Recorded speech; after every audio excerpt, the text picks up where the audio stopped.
feel like we're besties now after this. What's up, guys? It's Denise Salcedo.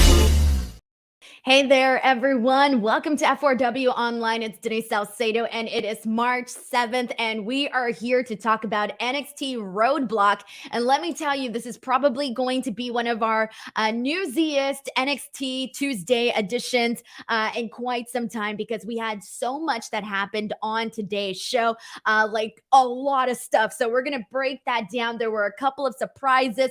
We saw some interesting angles play out. We also are seeing some more matches being announced for NXT Stand and Deliver. There is just a whole lot that is surrounding NXT here tonight. So we are going to go ahead and jump right in. But before we do, just a heads up to everyone, if you are here and you do want to get your thoughts, your comments, your questions, your opinions, whatever it is, you are more than welcome to send in a super chat at any point throughout the stream. It really not only gets you to get your moment, get your comments read on here, but on top of that, it's a great way to help support this podcast and keep me funded and show some support and all of that good stuff. So let's get into this episode, because this is one that I can't wait to talk about. We're going to run things in a chronological format because it just makes things a lot easier for me. So let's dive right in. Let's start with the main event, guys, because all the comments here are wanting to talk about the main event, and I listen to the people. So let's start with the main event, and then I'll go back to the top of the show. All right, so the main event, which had NXT kind of run a little bit late today, that's why I started the stream late, was because the actual show ended kind of late. And so we had Meiko Satomura versus Roxanne Perez for the NXT Women's Championship. And here's the thing, guys. We knew that Meiko Satomura versus Roxanne Perez was going to be a good match.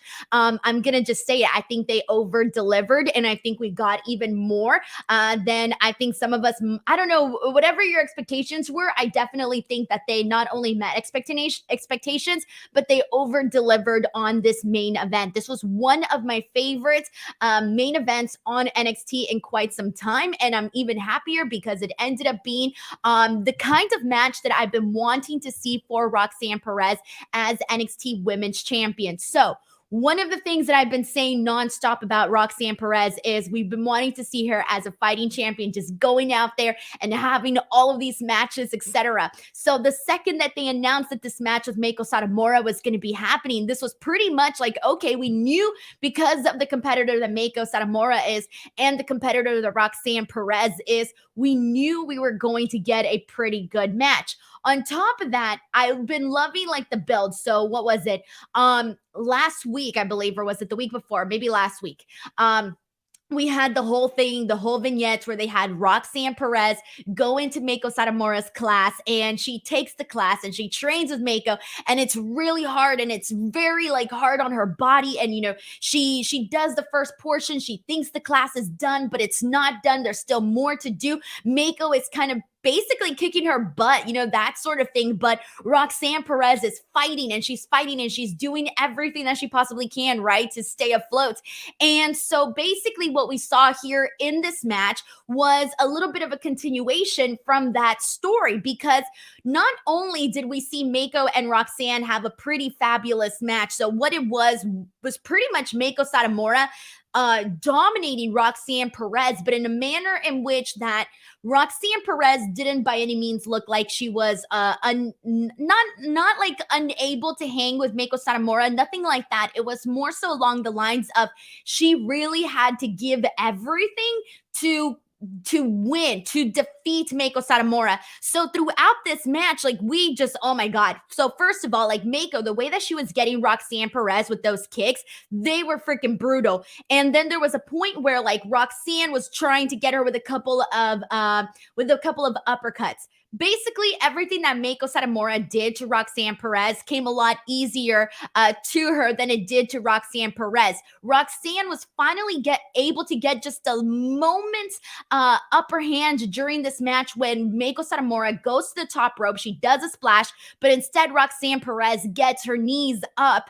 And so she's finally able to get some strikes of her own on Meiko, but then Meiko quickly gets some strikes back in on Roxanne Perez. So pretty much what we're seeing here is Meiko Satomura pretty much just like, getting the best of Roxanne, but Roxanne keeps fighting. She keeps doing whatever she can, right? Because she's very passionate. We know that that's the kind of champion that she is. So then on top of that, you finally have her get this win, and she gets the roll up. She just barely makes it by like a, by I don't even know. She barely makes it and gets this win on Meiko Satomura. And even Meiko is kind of surprised a little bit. She's like, oh shit. But you know what? She shows Roxanne Perez that respect, right? She hands her the championship. She's raising her hands up in the air and this and that. And then we have what was probably a little bit unexpected, but I did like this. And I like this for the simple reason that, to me, the story here is that Roxanne Perez took on a massive challenge in Meiko Satomura. She took a massive challenge in this competitor, and she barely made it. She fought so hard. She gave absolutely everything she had in her, that by the end of it, she didn't have anything left, because she just drops to the mat and she's pretty much unconscious.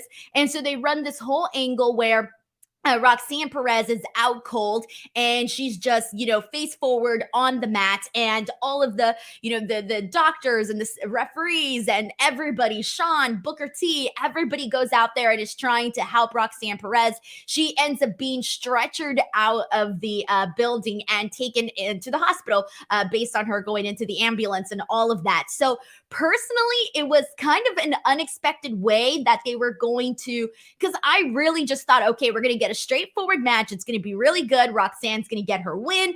And then we're going to have Tiffany Stratton, because Tiffany Stratton basically announced that she would be facing or going after whoever won this match, whether it was Meiko or Roxanne, because she's coming for the NXT Women's Championship.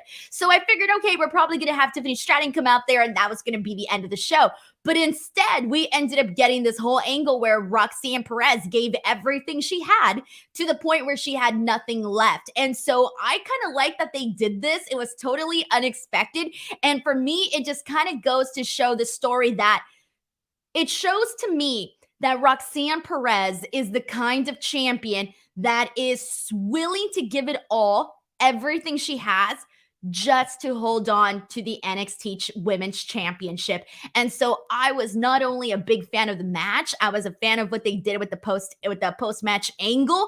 And I'm excited to see how they're going to follow up from this, because we know we're going to get Roxanne Perez and Tiffany Stratton at NXT Stand and Deliver. Like, that is the direction that it seems they're going in. So how are we what's going to happen now? What impact, what effect is this going to have on Roxanne Perez? So this was, to me, a phenomenal main event, and it just, I couldn't be happier about how this match turned out.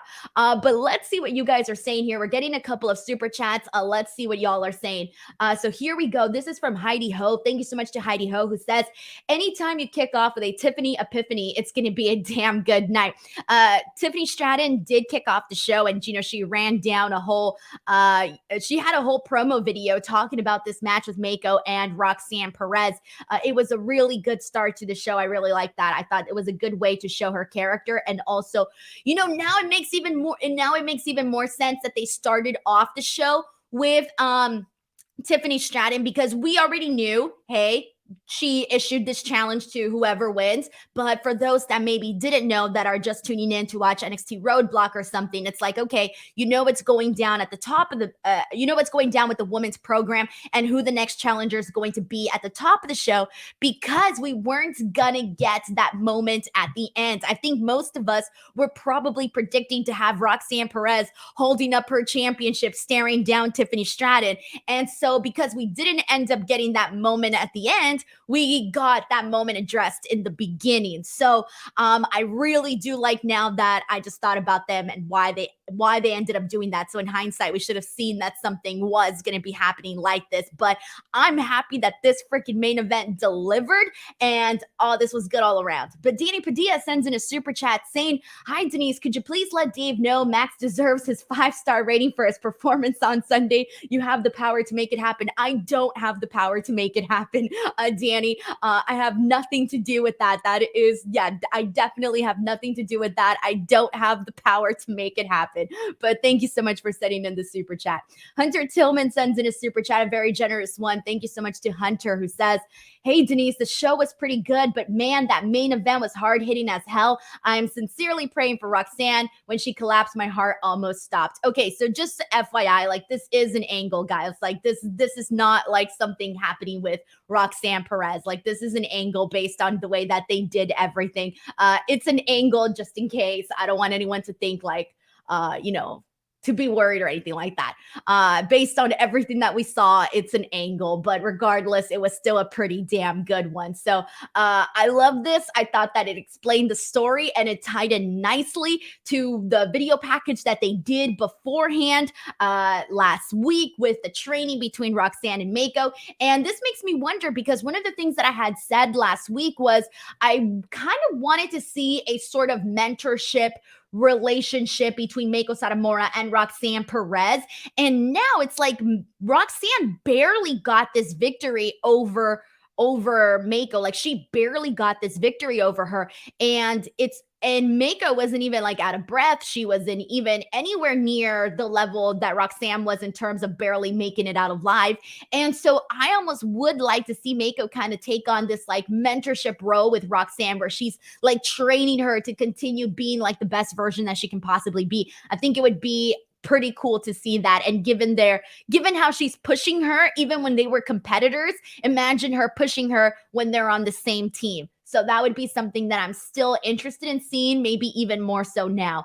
But we got another generous super chat here from SZ. Thank you so much to SZ for this very generous super chat, who says, the booking of Gigi and Jacy's match was poorly done, in my opinion. Gigi getting the jobber entrance and win out of nowhere. Jacy no-selling the finish. Very weird booking and did neither women any favors. So, you know what's crazy about this is that, first of all, I don't necessarily disagree with your comment here because the thing about Gigi and Jacy and their particular match, and we'll talk more about that when we get to it, but I will say this right now, is that this Gigi Dolan, Jacy Jayne's feud, ever since their breakup with Toxic Attraction, has been one of the primary storylines on NXT, one of the top storylines on NXT, period. And so given what we just saw with Gigi Dolan's incredible promo that she did last week where she was talking about her mother's abuse of her and basically, kind of shedding some light on the hard journey that she had to making it to WWE. And given the history with her and Jacy Jayne, there was a lot that I liked in this match, but it didn't feel like, here's the thing. We know there's going to be more, okay? Like this, we always have known that there's going to be more. We know that this is going to take us all the way to Stand and Deliver. Like there's no way this was going to end tonight. Like that was not going to happen. We were going to get more of a story here. But the first meeting of this did kind of feel a little bit strange because I think that it didn't necessarily feel the match didn't necessarily feel as hot as the story did. You get what I'm saying? Like the match just didn't have that same energy, I think, that the feud has had going into it. So I think that part was kind of felt a little bit off. I think Gigi getting the win so quickly the way that she did was a little bit unexpected. But then we kind of circled back with the post-match attack from Jacy Jayne, where Jacy Jayne attacks Gigi Dolan. So we're going to continue. This is the way of continuing it, which is what we were already expecting, for them to find a way to continue the storyline. The only reason I didn't dislike it by any means, I did end up liking it. And the reason for that is that Gigi Dolan getting this win over Jacy Jayne and getting it over her very fast is her already proving I'm better than you. I'm the better one in this, in this beef, in this war that you and I have. I'm the better one. I got the win and I got it pretty fast. And now you're just mad. You're just salty. And so I kind of feel like maybe they're just taking a different approach, but she's already established now with this win. Hey, I'm better than you. And so, you can stop talking all your shit because I'm better than you, right? But they obviously had to find a way to keep it going. And the way to keep it going was doing that post-match attack on Gigi Dolan. But There you go. So I do get what you're saying because I did feel it and I did feel a little bit kind of surprised with the way that it first kind of ended. But then when you start to see everything else, you're like, okay, well, this is kind of tying into this and this is making sense for it to continue going all the way to NXT Stand and Deliver. And I do hope that when they do Stand and Deliver, I would like to see like a stipulation added to this because I just feel that given the beef between JC and Gigi, I think you do need to add a stipulation to that. And now that I'm here, I pretty much talked about the entire match. I was like, oh, I'm going to save it for later. I pretty much had said everything I needed to say about that. But thank you so much to SZ for sending in the super chat. It's much, much appreciated. Dante NYC sends in a super chat saying, I'm old enough to remember when HBK passed out in the ring during an Owen Hart match. Roxanne passing out here reminded me of that. That's a really good shout, Dante. Thank you so much for sending that in as well. Again, much appreciated too. And sorry, guys, I'm just trying to catch up now with all of the comments here. There's just so much to get into for today's show. We've only covered just a bit. Alejandro Reyes, thank you so much to Alejandro, sends in a super chat saying, Mako dominated, definitely a top women's match so far. It really is, guys. And I'm not just talking like NXT. I'm talking Raw. I'm talking SmackDown. This was one of the better matches that we've seen for the women on WWE TV in a little bit of a minute, guys. I'm trying to think of a recent match that I've enjoyed more than this for the women, and right now I can't think of anything at this moment. Obviously I'm not, I have so much going on my mind. Mostly everything's NXT related right now, but it really was something that stood out. And we haven't gotten much of that, I would say. Nick Grasso sends in a super chat, a very generous one. Thank you so much to Nick, who says, so Roxanne Perez is doing the Shawn Michaels fainting angle.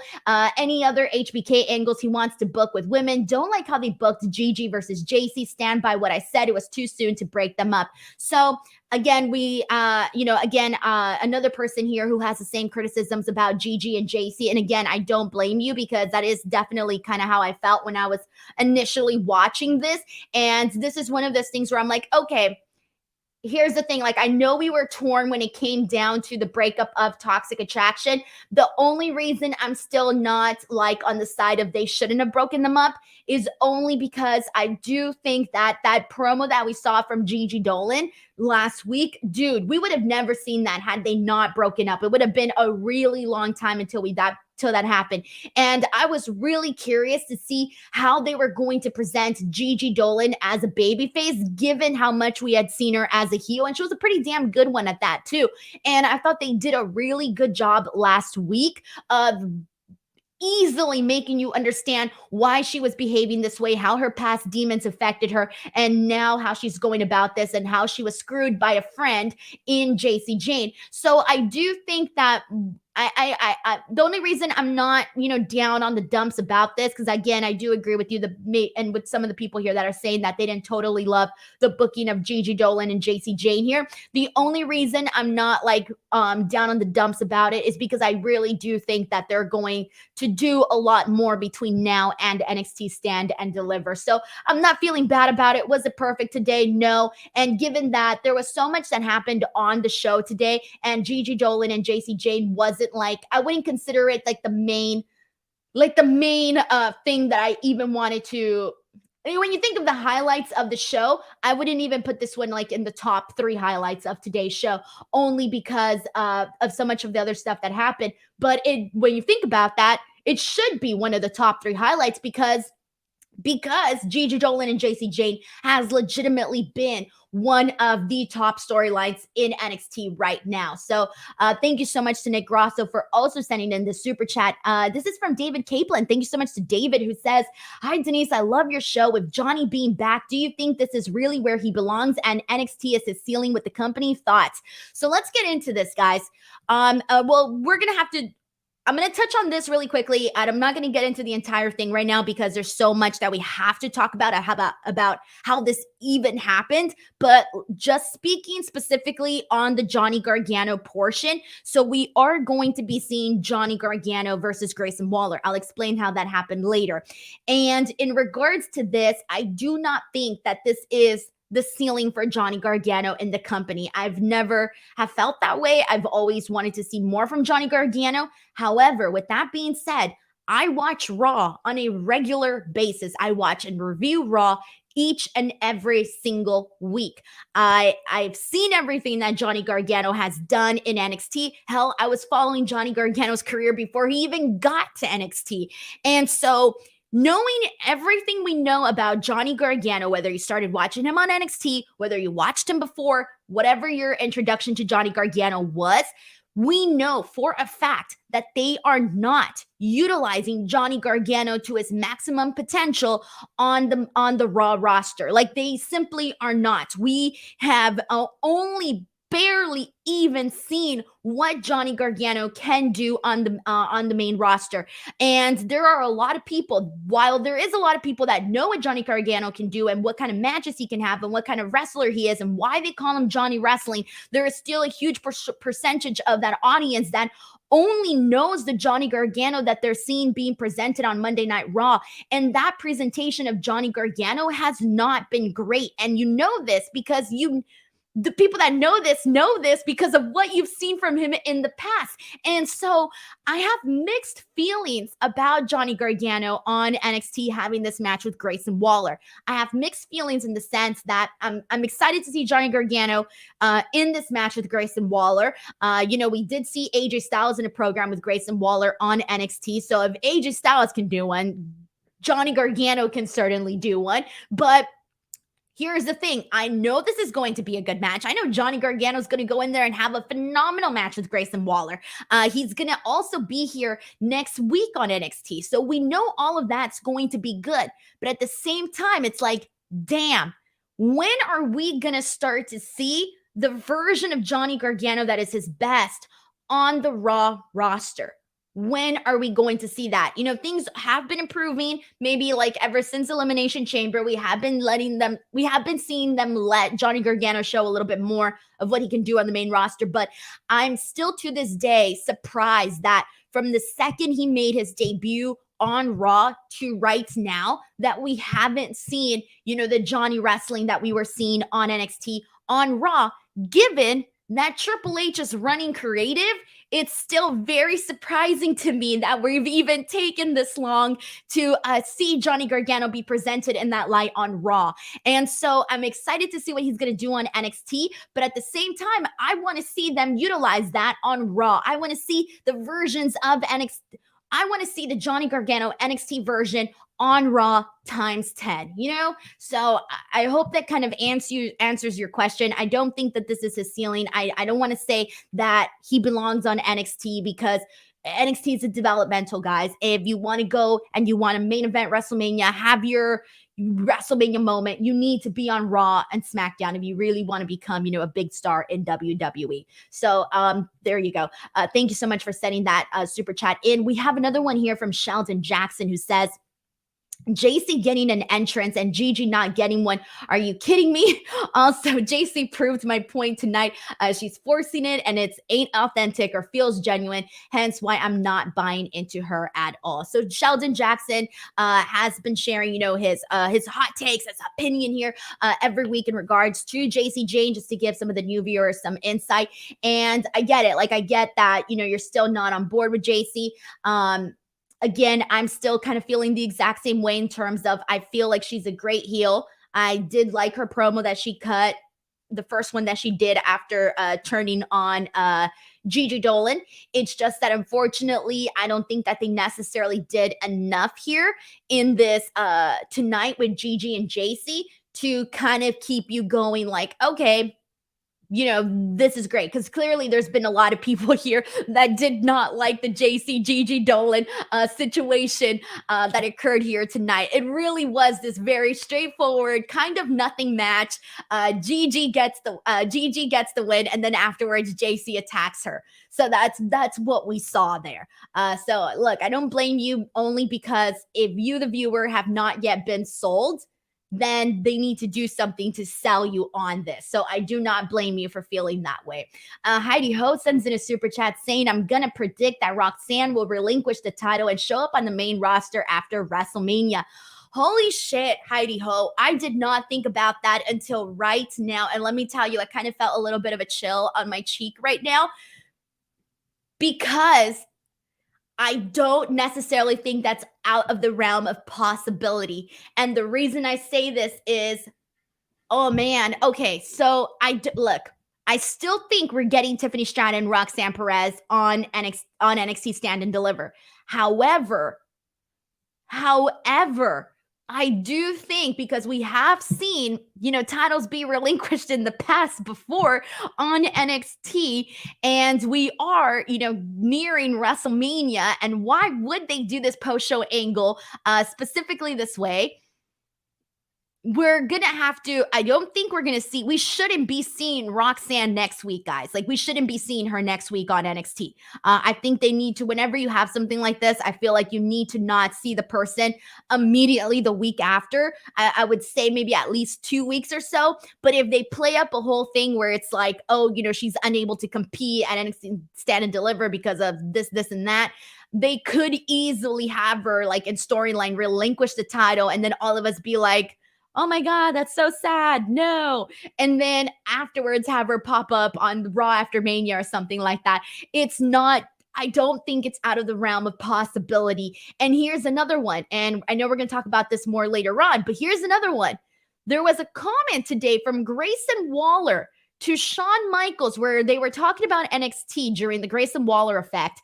And he mentioned something along the lines of kind of like, this is not verbatim, but he pretty much alludes to the fact that nobody yet has been called up to Raw or to SmackDown. And he's like, who's going to be called up? Is it Braun Breaker? Is it this person? Is it that person? Nobody's being called up. And I'm thinking he has a point there. We haven't really seen anybody from this new era of NXT necessarily get called up to the main roster, right? And like, that's the point of developmental. So I don't know if that was a slight little hint that maybe we might be seeing one too. And of course, because of Raw after Mania, we're always expecting those surprises. So I don't know, Heidi Ho, if I were you, I would hold on to this prediction, screen capture it so that if it does happen, you can be like, I was right about this. I'm not going to disregard your theory because I think there's a possibility there.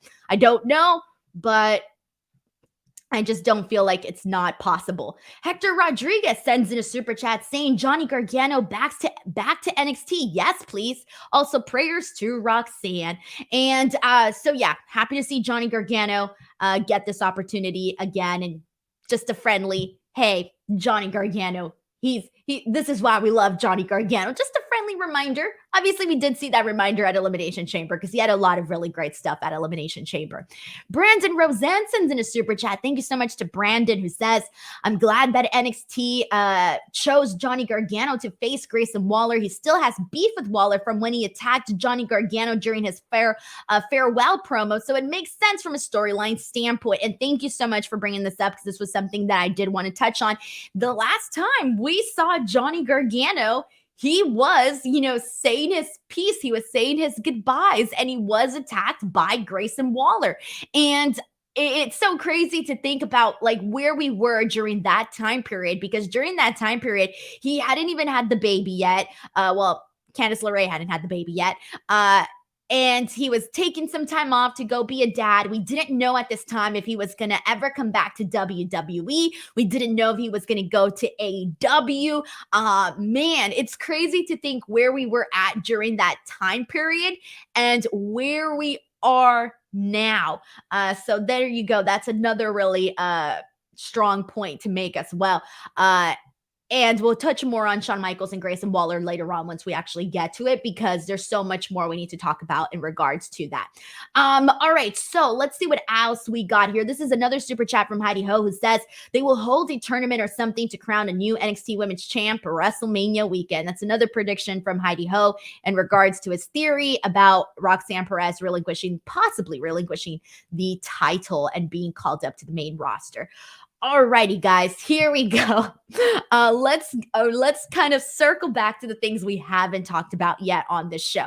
So we kicked off the night with a Jailhouse street fight between Tony D'Angelo and Dijak. So here's the thing. I'm a little bit like, going into this match, I pretty much felt that Dijak was going to get the win. I was surprised that Tony D'Angelo got the win. And I don't really know why I was surprised. I think the reason I was is because Dijak's character on the show has been presented as a badass. He really has. He looks the part. He looks like a badass.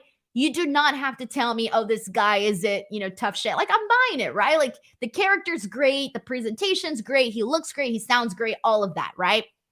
So, but here's the other thing. He's been losing all of his big matches.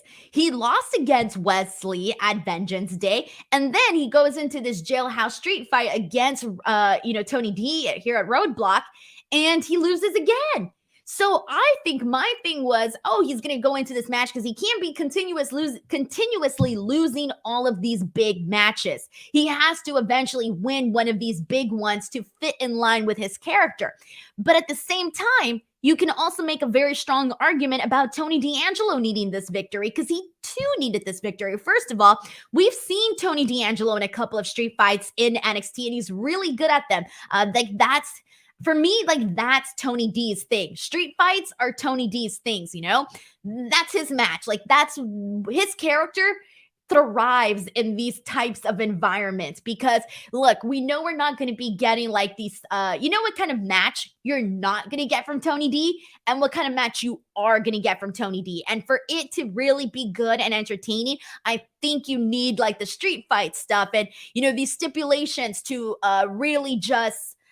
he just thrives better, I think, in that type of environment, personally, based on what I've seen from him on NXT. So for me, and he was also, he was out for a bit because of injury and, he's back. He's also somebody that needed a win as well. So really, they could have gone either direction and you could have made a strong case for both of them. So either way, this match I thought was a really good opener. And primarily, I thought that Dijak was the one who looked really good in this because he had my favorite spots during this match. And there was two that I really enjoyed. One of them was that elbow off the rope into Tony D, who was on a table on the outside. That was really freaking good. And it was executed perfectly. Really liked the visual of all of that. Phenomenal stuff. The other one was a little thing where Stacks, I forgot, Channing Stacks Lorenzo, he gets involved and freaking Dijak takes him out with a freaking boot that, here's the thing. We've seen plenty of, kicks to the face, boots to the face, this and that. When I tell you that Dijak delivered a massive boot to the face of Stacks, he really did, man. If you didn't watch NXT, go and just watch that boot to the face of Stacks, man, because that was freaking brutal. Really it was. So those are my two favorite parts. And then I also did like the ending because Tony D went above and beyond. He got the crowbar and was just freaking nailing Dijak like he was a freaking piñata, man. And he was wanting to be the first kid to break it and get them candies, man. He really went to town on Dijak. And so Tony D gets the win. This was an entertaining match, had great moments. Dijak didn't look bad whatsoever. But yeah, I was surprised that Tony D got the win here. But there you go. That was the opener of this match. Jared sends in a super chat saying, do you think Braun is ready for the main roster? And Jared says he does that. He personally doesn't think so. Look, I think that Braun Breaker is a great competitor. I think that he's very exciting in the ring, especially when he moves at the pace that he moves, man, because of his size. When he hits those high impact moves, you're like, shit, dude. It's kind of crazy when you see Braun do that. Promo wise, it's hit or miss sometimes. I think sometimes it's fun, it's enjoyable, and there's other times where it's not. We're not really feeling it, but I don't necessarily think that doesn't mean that he's not, ready for the main roster. I would love to see him on the main roster. I think he would do great in the main roster. But yeah, I really do think he would do great on the main roster, but I also don't think that he necessarily has to be rushed in there right now, right? Right now. I don't think so. I think that they can take his time with them and do what they need to do, but if they were to send him to the main roster, let's just say, I don't know, Raw after Mania or something, I would not be opposed to seeing him there. But then again, I still think that there's a lot of things that they can try and things that they can do with Braun Breaker. Thank you so much to Jared for also sending in this super chat. It's much appreciated. All right. So thank you, Twitch Face Force, who says Denise looking a bit like Dr. Denise Salcedo, DMD, except that I am not that smart to be your dentist. Okay. Like, you do not want me to be your dentist. I'll just tie a little string around your tooth, pull the door, and plop. But anyways, so there you go. That was the Jailhouse street fight. Now let's get into Dragon Lee. So people on the interweb have been waiting to see when Dragon Lee is officially going to be, on NXT. When's he going to come in? Well, it finally happened. They did a thing where he was shown in the audience, and they had him, stand up, and they put his nameplate, Dragon Lee, and he has his mask. He has his mask and his name. Hey, that's 2 wins already, guys. I didn't know if they were going to change his name. I didn't know if they were going to take off his mask. We didn't know. And they let him keep his mask. He has his name. Okay, great, man. 2 wins right there. And then they basically just announced that he is, going to be joining NXT, and he's coming soon to NXT and this and that. So this was definitely something that, people have been waiting for. People are curious to see what the presentation of Dragon Lee is going to look like on NXT. And man, guys, so like, here's the thing. For those of you guys who kind of want to just, in case you haven't been familiar with Dragon Lee or anything like that, you've seen him pretty much in so many places, okay? You've seen him in CMLL. You've seen him in New Japan. You've seen him in Ring of Honor. Hell, he even did a couple of stuff with AEW. This guy has been, making the rounds, getting his name out there. His family legacy is, obviously, he has his brother, Rush. You have Dralistico. You have his father. His father. He is somebody that is he was born into wrestling, okay? And the guy is very talented. You can even argue that he's one of the most talented in his family. You can argue that. And he's had some really great stuff. Personally, some of my favorite matches from Dragon Lee was the stuff that he did with Hiromu.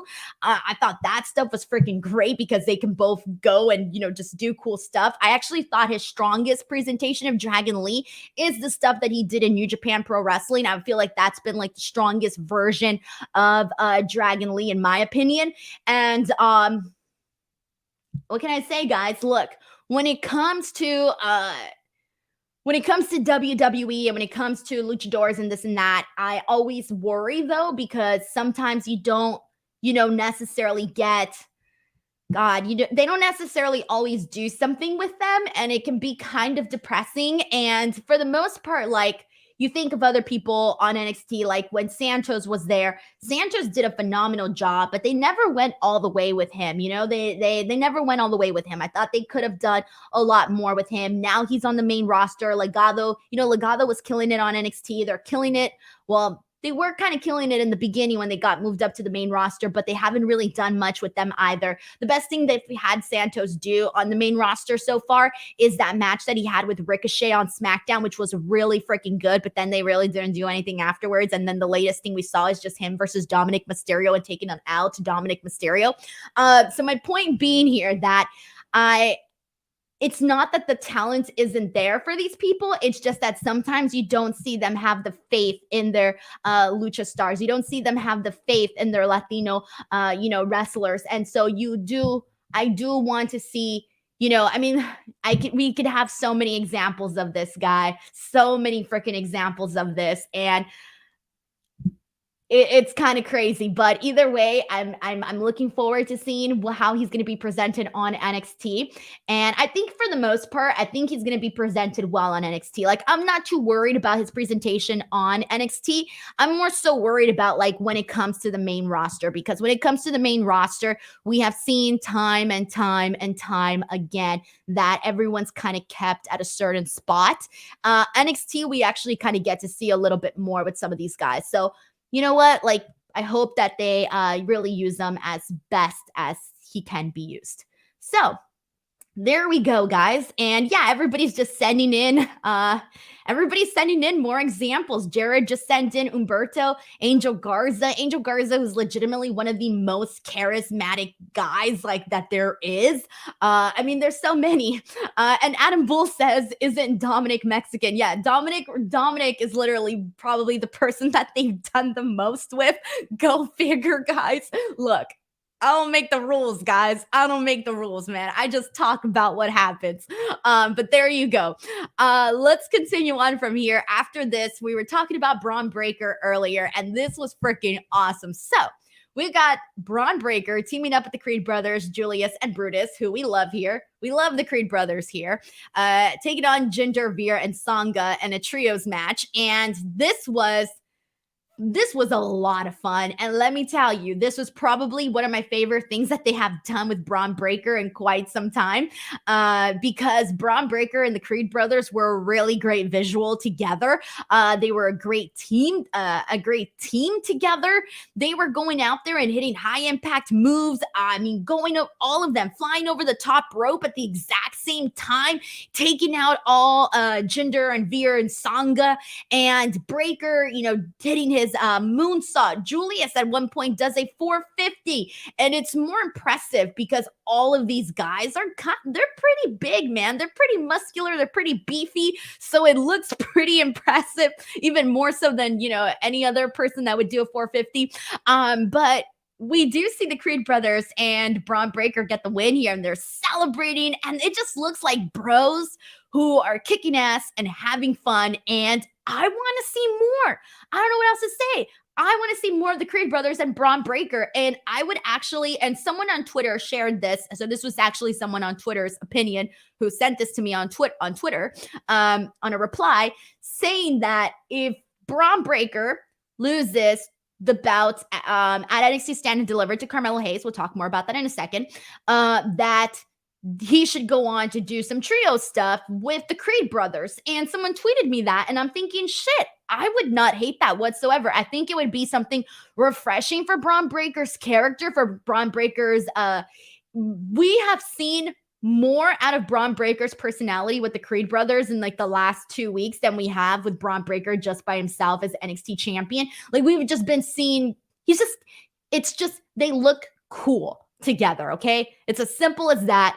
All three guys together look cool, and they look like they're having fun, and you want to be part of it, and you want to be bros with these guys. That is the vibe of Creed brothers and Braun Breaker. And then they go out there and they do cool shit. I'm sorry, but how can you not get behind that? Like, how can you not get behind that? But anyways, now that we're talking about Braun Breaker, a match that has been officially made for NXT Stand and Deliver is Braun Breaker versus Carmelo Hayes. Now, this one here is a match that we pretty much knew this was what we were going to get for NXT Stand and Deliver, because it made the most sense. If anybody is ready to become NXT champion, it is Carmelo Hayes. Carmelo Hayes has done a phenomenal job. He has been one of my favorite recent NXT North American champions. I think that he's one of the guys, so he won the breakout tournament. He was quickly one of the guys that was said to be one of Shawn Michaels' favorites on the roster, and we saw why. We saw why. The guy goes out there and does a phenomenal job. He works at a nice pace. Everything he does is crisp and clean. Like, he doesn't go out there and do all these high, aerial maneuvers and like fuck him up. Like, that's not Carmelo Hayes. Everything he does is clean and crisp, and he just does a good job. He does a good job. Like, I haven't seen him have one bad match. So anyways, he's the guy that people have been wanting to see as NXT champion, and I think the fans are more than ready. So I was so happy that they kind of cut through all the BS and had this match made fast. So it's ready, guys. We're ready. We need to see Carmelo Hayes as NXT champion for sure. So, and yeah, everybody's saying that match is going to deliver, and I think it is. All right, but now let's go ahead and get into HBK and Grayson Waller. So we already know that Johnny Gargano comes out, and he's going to be the guy to face Grayson. But there's so much more that happened in this segment that we need to talk about. So Shawn Michaels Actually, before I get to that, we have a super chat here from Brandon Rosen. Thank you so much to Brandon, who says, to me, the segment with Braun and Carmelo felt like the beginning of a farewell tour for at least one of them. I predict one or both will be on the main roster after WrestleMania. No, I think Carmelo Hayes will definitely get a shot as NXT champion. I think he should get his NXT championship shot and to actually become champion. I actually would kind of feel bummed out if he never became NXT champion, because it feels like it's always been in the cards for him, and I would kind of feel a little bit robbed, and I think the NXT audience would feel a little bit robbed if he didn't get the chance to be NXT champion. And I feel like Carmelo, look, here's the thing. Carmelo Hayes could, I know obviously you want to see people go to the main roster and go up there and go fast, but if Carmelo Hayes goes to the main roster, is he going to be, WWE champion by the end of the year? No, that's not going to happen. It's just not going to happen right now, right? So to me, I feel like it's better for him to be in NXT and become NXT champion and have a nice reign there, and then eventually get to the main roster and then, grow from there to eventually becoming, whatever it is, Intercontinental champion, United States champion, whatever. So for me, I don't want to rush the guy to get someplace where he's not going to be in a high position on the show.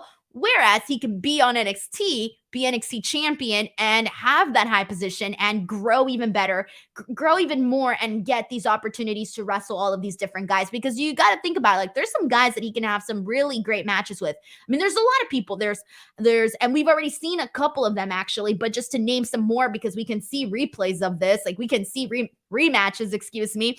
Axiom, Nathan Frazier, JD McDonough, Ilya Dragunov, I'm blanking right now, but there's more. We could even see, some stuff with him and Julius, him and Brutus. There's just a lot of options that can be done there with Carmelo Hayes, and I feel like there's still a lot with him on NXT. Versus Braun, I kind of do feel like we kind of exhausted all of those avenues for him and the singles realm. But I would want to see Braun and the Creed brothers, but then again, I don't know. We'll see. But out of both of them, I definitely see Braun going to the main roster before Carmelo, just because Braun's pretty much already done a lot of stuff. All right, so let's see what else we got here. It's really Brian who sends in a super chat saying, just popping in before I head home from the show. I survived the NXT parking lot. Main event was amazing, but the end sucked all the air out of the room. So it's really Brian. I'm so glad that you survived the NXT parking lot. I'm really happy that you did. And now you didn't get kidnapped. Woo! Congratulations, Brian. I hope you had a good time at the show. I appreciate you coming in here and sending in the super chat. It's much appreciated. All right. So, let's see what else we got here. All right. Shawn Michaels, Grayson Waller. So this one was something. We've known for a while that they're doing, they're doing something similar in terms of Grayson Waller is misbehaving. He's acting up. He's kind of giving Shawn Michaels a taste of his own medicine. Everybody knows the infamous Shawn Michaels stories of, from back in his day and all of that. We're all familiar with that. And so we're seeing Grayson Waller kind of try and mimic that and do it on screen. So now it's like you're having Shawn Michaels having to deal with this kid who, thinks he's bigger than the brand, thinks he's better than everybody, and this and that. And so we had a very interesting back and forth here where they let Grayson Waller say some stuff. And this week we've been seeing more of this lately. Like just last night on Raw, we were talking about how we were seeing, John Cena and Austin Theory, and John Cena talking about, breaking the fourth wall with talking about the piping in the crowd noises for Austin Theory's for his matches. We're talking about bald spots and all of these things, right? And so we're seeing a lot of these things be incorporated into the feuds, into the promos. I mean, we were just talking about this earlier, and last week, Gigi Dolan talking about her mother, little stuff like this. So in this, we kind of got some interesting stuff where, Shawn Michaels comes out, and obviously everybody's going to go batshit crazy because it's Shawn Michaels, and you're like, freaking out. It's the Heartbreak Kid. He's out there. Oh my God. So everybody's going crazy, right? And Grayson Waller is trying to get a word in. He's trying to get this segment going, right? It's television. They got a time to do, but everybody's going nuts for Shawn. So then Grayson's like, you know what? 10-year-old Grayson would be freaking out like all of these people here. He would be. But present day Grayson, he would say to that kid one day, you're going to be disappointed.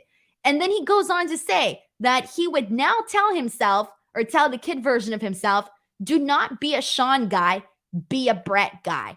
And as we know, this is something that, is always talked about in wrestling. Brett and Shawn, Brett versus Shawn. Are you team Brett? Are you team Shawn? We see this and know this all the time. So this was something that was brought up. So then he continues on by saying, he tells Shawn Michaels, you of all people are treating me the way that Vince treated you. He held you back because you weren't big enough. You weren't a draw, but you proved him wrong. Congratulations. But now you're Vince. That was another one in terms of I really wasn't expecting Vince McMahon's name to be brought up during this, but it was. And then finally, Shawn Michaels tells them, like, no one is holding you back because Grayson Waller is claiming that he's such a big star and Shawn Michaels doesn't see it and he's holding him back. But Shawn tells him, like, you need to blame yourself. You're the one who lost at Vengeance Day. You need to look in the mirror and see this. And then we get another line here that I wasn't expecting, and I thought this one was the most surprising one. And Grayson tells him, well, speaking, of looking in the mirror, why don't you look in the mirror? The only reason you're sitting in that position in Gorilla is because your best mate, Hunter, had a heart attack. So I'm like, oh shit, now they're bringing up Triple H's heart attack? What? I thought that was some pretty interesting lines that they had here during this. So I gotta say, it kind of got me very entertained because look, I'm gonna be honest with you guys. I love stuff like this. I love these lines that hurt, that include some real life stuff. I love this stuff. I really do. So I was all here for it. But at the same time, I was like, oh shit, like this is where they're going with this. So then Shawn basically says, I stepped in because a friend needed me. And that's the least I can do for everything that he's done for me. And then he says, Hunter, was in charge of NXT, but now I'm the one directing the ship. Grayson Waller tells him that ship is headed towards an iceberg and that he feels he's going to be on the cut list. And Shawn basically tells him, you think you're bigger than the brand, but that's your problem because NXT is a collective. So then after this, Grayson goes off, and I really liked this part from Grayson because he starts saying he's sick of NXT and that no one's even going to go to the main roster. As I mentioned earlier, he had that line about, nobody has gone up and this is a developmental and this and that. I kind of thought he got some good heat for this. And there were some lines where he even said that, the NXT talent in the back's just kissing your ass and they're all in the same clothes because they are too poor to afford anything different. I was like, oh man, he really went there too. There have been, talks about, the NXT salary and this and that. So that was something to also mention. And then also, we ended up getting Grayson Waller challenging Shawn Michaels. And I'm thinking, there's no way. But for a slight little bit, I did kind of bite just a little bit and think, what if? But then I was like, nah. Like legitimately, I wasn't really expecting to see Shawn Michaels versus Grayson Waller. But I like that they teased this. So then afterwards, Shawn tells them, everybody wants a WrestleMania match against me. Everybody always wants to wrestle me. Hell, everybody's been trying to get me to come back and do this and do that and blah, blah, blah. And he says, you're not good enough. He tells him you're nothing special. And then he says, nothing would thrill me more than to whoop your ass. But there's somebody that hates you, somebody that wants to do it just as badly, maybe even more. And that's when he says your opponent for NXT Stand and Deliver is going to be Johnny Gargano. Now, we've already talked about the Johnny Gargano portion of this on the show. If you missed it, you can just rewind. But essentially here, it makes sense given that Grayson Waller, as somebody mentioned earlier, Grayson Waller was the one who attacked Johnny Gargano when Johnny Gargano did his farewell speech when he was leaving. leaving the company after his contract ran out. And instead of having this happy hurrah moment, instead he was, beaten up and taken out by Grayson Waller. So it makes sense for them to circle back this way. And what can I say? I do think that the Grayson Waller Johnny Gargano match is going to be good and it's going to be interesting. But let's see what you guys are saying here. This is from Jeff Meacham Network, who sends in a super chat. Thank you so much to Jeff, who says, just wanted to say nicely done on Sunday. Thank you very much, Jeff. For those of you who do not know what he's talking about, all of the AEW Revolution media scrums are up on my channel. As always, some of the best video footage that you will see from the media scrums. I make sure to, present the very best that I possibly can on the Denise Salcedo budget. So I got myself a brand new camera. The quality of those videos look even better.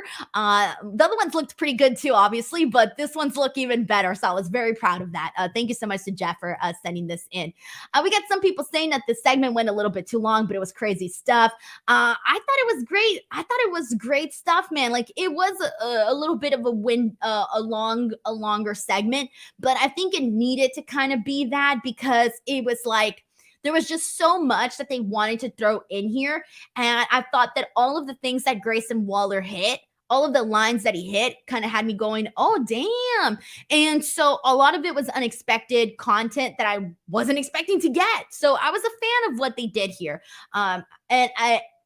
It's interesting too, that this is to me it's very telling that this is what Shawn coming out and being part of this with Grayson Waller just really tells me everything that they see in Grayson Waller. And I know some people are like 50-50 on Grayson. Some people don't like him. Some people do. I'm a fan, guys. I do like Grayson Waller.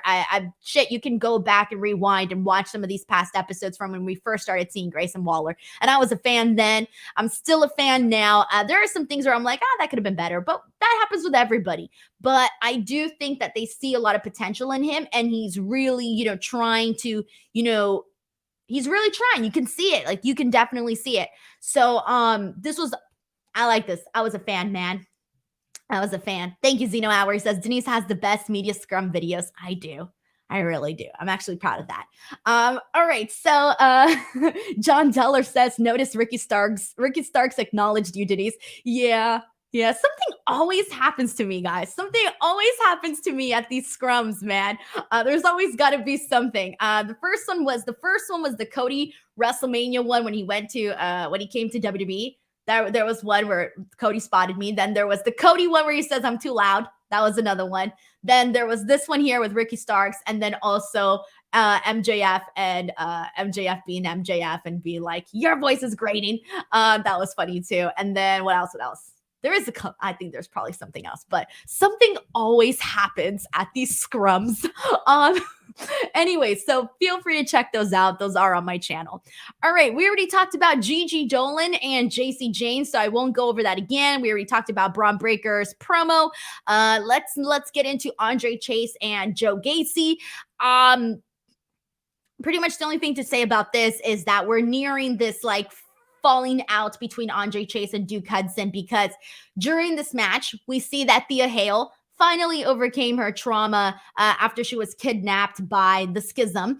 And she finally stood up to Ava Raine and was getting all up in her face. And she was so proud. And Andre Chase was so proud of her. And so they had this moment where they're high-fiving them, but that distraction between Andre Chase was distracted by Thea Hale's celebration of her getting over her fear, that it ended up costing him the match against Joe Gacy. And so Andre Chase was Duke Hudson was pissed off because he's been angry at Thea Hale. Like, he's kind of over Thea Hale and he doesn't seem to like Thea. And so he is, pissed off. He's saying that, they're losers and this and that. So we're progressing to see this downfall. And I kind of want to see Andre Chase being manipulated by, this is what I want to see. I want to see Duke Hudson successfully get in between Andre Chase and Thea Hale and manipulate Andre Chase, because he has been manipulating him. We've seen this. I want to see him further manipulate him to the point where he maybe kind of parts a little bit with Thea Hale and we kind of get like sad, emo Thea Hale, and we're all obviously rooting for them. And then eventually they can have a moment where they come back together and all is well in the world. But I would like to see Duke Hudson successfully break them up at least for a bit so that whenever they reconcile, we have this big yay moment. They're friends again. I would like to see something like that because I think it would work with the because look, Andre Chase and Thea Hale, they have like this really nice relationship where they're friends, but they're also like he's her teacher, her mentor, whatever. And you can tell, like, he genuinely cares about her. And, Thea Hale loves Chase U and this and that. So I really feel like they can do something with that in terms of having them drift apart and then come back together.